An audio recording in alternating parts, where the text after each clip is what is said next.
واحد من الناس ظلم بشهادة زور على قطعة أرض، زور، الأرض له وملكه وأبوه وجده والناس يعرفون، لكن واحد أراد يأخذها لأنها أمام البيت، يبغاها مرحب للضيوف وموقف للسيارات، فراح حوطها. جاء صاحبها: يا أخي هذه الأرض حقي. قال: أبدا، ما هي لك ولا الشرع. هنا اشتكى ذاك، قال: تحت يدي، عندك بينة؟ قال: عندي بينة. راح جاب بينة كاذبة أن هذه الأرض المحدودة شمالا وجنوبا وشرقا وغربا ملك لفلان بن فلان، أبا عن جد، لا ينازعه فيها منازع ولا يشاركه فيها مشارك، والله على ما نقول شهيد. طبعا درسهم الشهادة في الليل ووراهم في الليل، والله يشوفهم في الليل وهم على الحدود، وأيضا أغراهم بفلوس وأغراهم بمثلها. قال: الدنيا دوارة، واليوم عليك وبكرة لك، وتروها المثلها، إذا شهدتوا لي بكرة تروا بكرة بشهد لكم. قالوا: ما لنا فيك عذر، وشهد. قال القاضي للمشهود عليه: قال: عندك فيهم جرح هذا الشهود؟ قال: لا، ما يحتاجون تزكية، أنا أزكيهم، لكن كلمة أقولها يا شيخ. قال: نعم. قال: والله إني أعلم أنه يعلم هو وهذا صاحب الدعوة والشهود إنهم كذابين، وإن الأرض لي، ولكن أرادوا أن يأخذوها غصبا، فأنا أحولهم على الله يعطيني ينصفني منهم رب العالمين. قال: توقع عندك اعتراض على الصك؟ قال: لا، ما عندي اعتراض، موافق بالعشر، وإنه ينزل وإنه يفزع إلى الصلاة.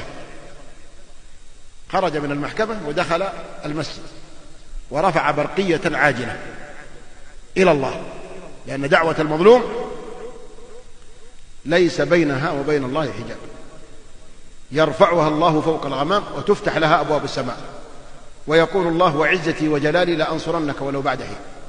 لكن هذا ما كان يبغى بعد حين، صلى ركعتين وقال: اللهم إنك تعلم أن فلان ظلمني وأخذ الأرض وهي أرضي، وشهد 2 ظلم وزور، وأنه الآن بيحوطها ويبني فيها وأشوفه بعيني، فإن قتلته قتلوني، وإن قعدت أشوفه كل يوم قتلني في قلبي، اللهم إني أسألك أن تنصرني هذا اليوم، ما هو بكرة.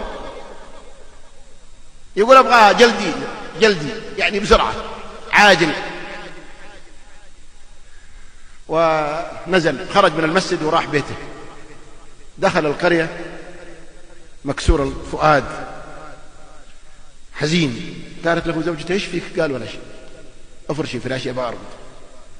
فرشت له الفراش ونام قبل الظهر.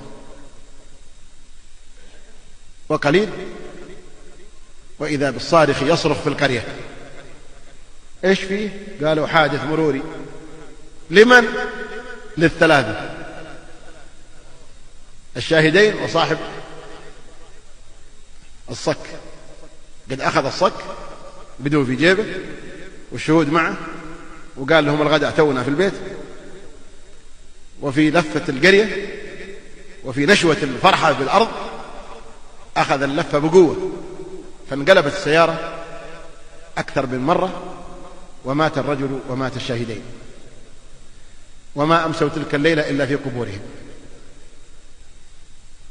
وفي اليوم الثاني بعد العزاء تأتي المرأة وتأخذ الصك من بدلة زوجها وهو ملطخ بالدم، وتذهب إلى القاضي وتقول: يا شيخ هذا الصك والله ما قتل زوجي إلا هو، والله ما هي لنا الأرض هذه، على الأقل راح زوجي، على الأقل يروح العوالي كلهم.